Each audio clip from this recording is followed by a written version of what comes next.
지난 대선을 앞두고 쏟아진 주요 대선 후보 고소 고발 사건 가운데는 아직 1차 결론도 나지 않은 사건들이 있습니다. 이재명 대표를 둘러싼 백현동 개발특혜 의혹과 윤석열 대통령 처가의 양평 공흥지구 개발특혜 의혹이 대표적인데요. 1년이 지났는데도 핵심 피의자 소환 단계에 접어들지 못한 만큼 이 수사는 해를 넘길 것으로 보입니다. 송재인 기자의 보도입니다. 지난 6월 경찰은 민주당 이재명 대표의 백현동 개발 의혹과 관련해 성남시청 등 주요 기관을 대대적으로 압수수색했습니다. 이때만 해도 수사가 속도를 낼 거란 전망이 우세했지만 이 대표 배우자와 장남 사건 결론이 모두 나온 지금까지도 백현동 의혹 수사만큼은 여전히 잠잠합니다.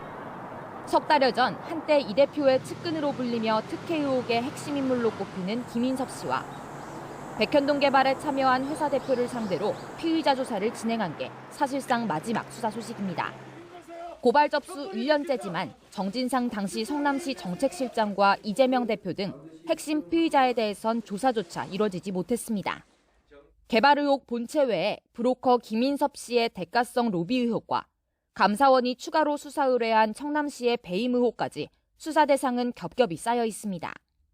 경찰은 이런 이유를 들어 시간이 더 필요하다는 입장이지만 시간에 비해 성과가 없다는 지적이 나올 수밖에 없습니다. 1년째 경찰 수사 단계를 벗어나지 못하고 있는 건 윤석열 대통령 처가의 양평 공흥지구 개발 특혜 의혹도 마찬가지입니다. 지난해 12월 양평군청을 압수수색한 뒤 이렇다 할 수사 진전 소식은 1년 가까이 전해지지 않고 있습니다. 윤 대통령 처가가 개발 부담금 미부과 등 특혜를 받았다는 의혹을 규명하기 위해 전현직 공무원과 개발업체 관계자 조사 등 필요한 수사를 계속 이어가고 있다는 게 경찰의 설명입니다. 하지만 윤 대통령 장모 최모 씨 등 핵심 인물 소환 조사 일정조차 잡히지 않으면서 수사 공정성 논란의 불씨는 꺼지지 않고 있습니다.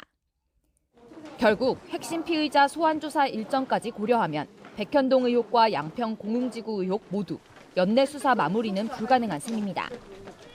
이렇게 수사 기간이 길어질수록 경찰이 눈치 보기를 하는 것 아니냐는 의심의 눈초리를 피하긴 어려워 보입니다. YTN 송재입니다.